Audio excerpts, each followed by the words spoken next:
Bonjour Marion Maréchal. Bonjour. Merci d'être avec nous dans les 4V ce matin. Merci 52 jours avant les élections européennes. Et comme à chaque scrutin, se rapproche la question du vote utile qui évidemment va être déterminant pour chaque électeur de chaque camp. Et pour ce qui vous concerne, Jordan Bardella a insisté hier sur le fait, je cite, que les voix qui se porteront sur les listes de Marion Maréchal seront des voix perdues. Comment vous pouvez le convaincre qu'il a tort ? Quand on voit les sondages, vous êtes à 6-7%. Alors déjà, je m'étonne depuis une dizaine de jours de voir l'agressivité, voire le mépris qu'exprime Jordan Bardella à l'égard de la liste de Reconquête et à l'égard de moi-même.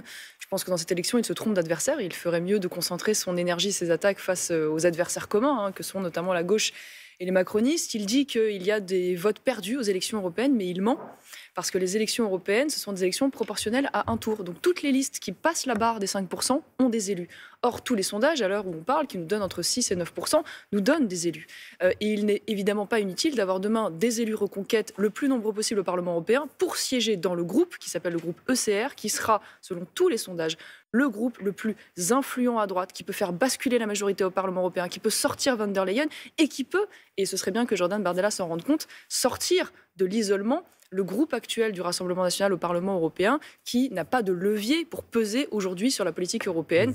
Et donc, vous dites à la tête de liste RN que vous pourriez plutôt être des alliés de circonstances, en tout cas sur certains textes, plutôt que des ennemis. Je n'ai jamais varié. Et même lui, d'ailleurs, l'a concédé au moment de ses vœux, où il a dit qu'en effet, il faudrait que son groupe demain travaille à une coalition, une collaboration, en tout cas, avec le groupe de Reconquête au Parlement européen. Donc, une fois de plus, le vote utile, c'est d'abord le vote qui consiste à envoyer le maximum d'élus pour défendre les intérêts de la France et des Français.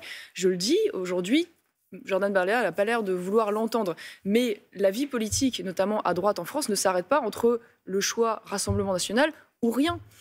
Aujourd'hui, il y a des électeurs, et moi j'en fais partie, qui n'ont pas envie de soutenir le Rassemblement national sur, par exemple, leur position économique, sur leur demande de création de nouveaux impôts, sur leur défense du RSA en l'état actuel, sur leur défense de la constitutionnalisation de l'IVG, sur leur refus d'admettre un choc de civilisation, notamment avec la civilisation islamique en France. Bref, sur tous ces sujets, notamment, il y en a encore d'autres, il y a des points de convergence, mais il y a des différences, et je pense qu'il faudrait que le Rassemblement national accepte qu'il y ait aujourd'hui des partis qui ne soient pas alignés avec eux sur tout et qui ont le droit d'exister à côté d'eux. Mais c'est vrai que beaucoup d'électeurs ont parfois du mal à voir justement les différences qui vous séparent en disant bon, on n'a qu'à voter pour celui qui est le plus haut dans les sondages. C'est quoi votre différence principale ? En tout cas, ce dont je suis convaincue, c'est qu'aujourd'hui, il y a pour les électeurs du Rassemblement national, leur objectif dans ces élections n'est pas d'empêcher Marion Maréchal d'arriver au Parlement européen. Je crois que leur objectif principal, comme ceux d'ailleurs de Reconquête, c'est de battre Emmanuel Macron au Parlement européen. Et là, j'y reviens. Le seul groupe aujourd'hui qui peut battre Emmanuel Macron au Parlement européen et donc imposer une nouvelle majorité et mettre fin à l'actuelle majorité qui est celle des socialistes, des macronistes et du groupe LR, qui gouvernent ensemble au Parlement européen, c'est le groupe auquel nous appartenons. Donc, une fois de plus, vous ne siégez pas dans le même groupe au Parlement européen. Vous ne siégerez pas dans le même groupe. Exactement. Et donc, une fois de plus, ne nous laissons pas avoir par cette rhétorique du vote utile. Le Rassemblement national, je le rappelle, est arrivé premier aux dernières élections européennes. Il est arrivé premier aux élections européennes précédentes. Cela n'a pas influé, si vous voulez, sur la présidentielle. Donc, ce sont deux élections différentes, deux enjeux différents. Et une fois de plus, le 9 juin prochain, l'objectif, c'est que Reconquête ait des élus. Et nous en aurons, selon les sondages, à l'heure actuelle. Parce que vous êtes pour l'instant donné à plus de 5%. Parfois, on est un peu perdu quand on entend certains de vos anciens ou nouveaux alliés, je ne sais pas comment l'appeler, Gilbert Collard, par exemple, qui dit hier dans une vidéo que, il va voter utile le 9 juin, qu'il se sent libre. C'est pourtant quelqu'un qui avait quitté Marine Le Pen pour rejoindre Éric Zemmour à la dernière présidentielle. Quand il dit je veux voter utile, c'est qu'il va voter Jordan Bardella. Oui, Gilbert a toujours eu, j'ai une affection particulière pour lui parce que j'ai siégé pendant quelques années avec lui au Parlement, mais il a toujours eu un caractère assez fluctuant. Pourquoi il vous quitte, on va dire, voilà, bon, ça date déjà d'il y a un petit moment. Il y a eu une mésentente post-présidentielle, bon, c'est son choix, mais je pense qu'une fois de plus, il se trompe sur l'enjeu de ces élections européennes, puisque une fois de plus, il n'y a pas de vote utile aux élections européennes. Toutes les listes qui feront plus de 5% auront des élus. Donc moi, je crois qu'il est nécessaire aujourd'hui qu'il y ait un parti de droite authentique tel que nous, qui soit très engagé sur la défense de l'identité, mais qui soit aussi dans une logique de défense d'un programme économique à droite. Nous sommes les seuls de ce point de vue-là, et c'est une grande différence avec le Rassemblement national, plus conservateur sur les sujets de société, qui puisse exister, qui puisse porter la voix des Français au Parlement européen comme au niveau national. Pendant ce temps, à gauche, Marion Maréchal, les choses ne sont pas simples également. La question palestinienne est un point de crispation entre les partis de gauche. Jean-Luc Mélenchon et la militante franco-palestinienne Rima Hassan devaient organiser aujourd'hui une conférence dans l'université de Lille. Elle a finalement été annulée par l'université qui, je cite, dit que les conditions ne sont pas réunies pour garantir la sérénité des débats. LFI parle de censure. Est-ce que vous comprenez cette décision de la fac de Lille ? Moi, je vous donne une position de principe. Ma position de principe, c'est que de toute façon, je suis toujours pour la liberté d'expression et de débat. Donc, je n'aime pas quand il y a des annulations. Maintenant, permettez-moi de dire que c'est quand même l'arroseur arrosé. Parce que s'il y a bien un parti aujourd'hui politique en France qui passe son temps à demander la censure, l'interdiction, à faire des menaces, à empêcher des meetings politiques de se tenir, voire à soutenir des attaques contre des meetings, c'est la France insoumise. Je peux vous donner que deux exemples notamment qu'on a vécu nous directement. Notre responsable des jeunes, Stanislas Rigaud, qui a été empêché de tenir une conférence à l'université d'Aix-Marseille du fait de l'opposition de toutes les forces de gauche, dont la LFI, il y a quelques mois de cela. Moi, ne serait-ce qu'il y a 10 jours en Isère, un meeting dont LFI a demandé l'interdiction et qui a même proféré des menaces en disant que si le préfet n'interdisait pas cette manifestation, ils l'interdiraient eux-mêmes, avec comme chef de file quand même le collaborateur parlementaire du gendre de M. Mélenchon, qui est également député.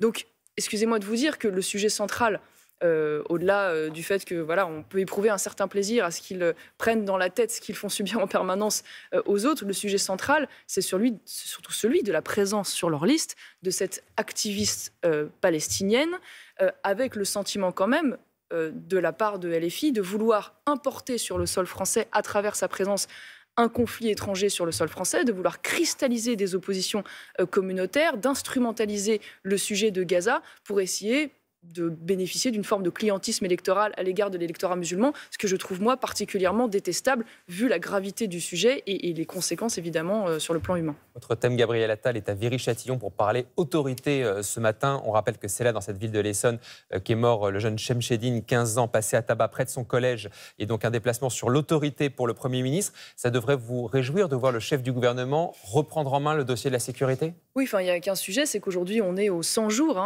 100 jours de ce nouveau Premier ministre, rappelez-vous, qui a été présenté comme l'enfant prodige. On a eu 3 jours de communication, tout allait changer, le soleil allait de nouveau se lever sur notre pays, et puis 100 jours après, la vie d'un Français n'a pas changé, à part peut-être la sienne. On est à 2 doigts d'ailleurs de faire une alerte enlèvement, tellement on n'en entend plus parler, et Emmanuel Macron l'a fait disparaître. Et moi, ce que je déplore, c'est que c'est surtout 100 jours sur lesquels on n'a pas eu de réponse véritable, déjà pas de feuille de route sur la fin du quinquennat, pas d'annonce de grandes réformes, 100 jours sans réponse justement face aux conséquences de l'islamisation du pays, face aux conséquences de l'immigration, face aux conséquences de l'augmentation de la dette, de l'augmentation du déficit commercial. Faire de mieux pour empêcher la mort de cet adolescent, par exemple. Moi, je pense, si vous voulez, qu'à un moment donné, il faut se poser la question de la réponse pénale et des moyens accordés à la justice dans notre pays.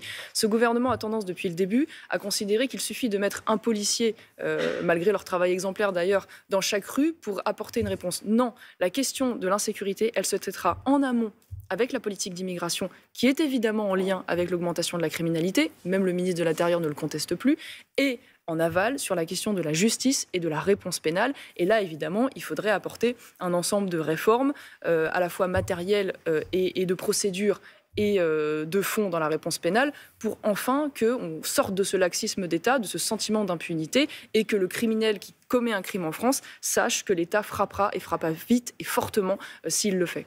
Marion Maréchal, tête de liste Reconquête aux élections européennes, était l'invité des 4V. Merci beaucoup. Merci à vous. Bonne journée.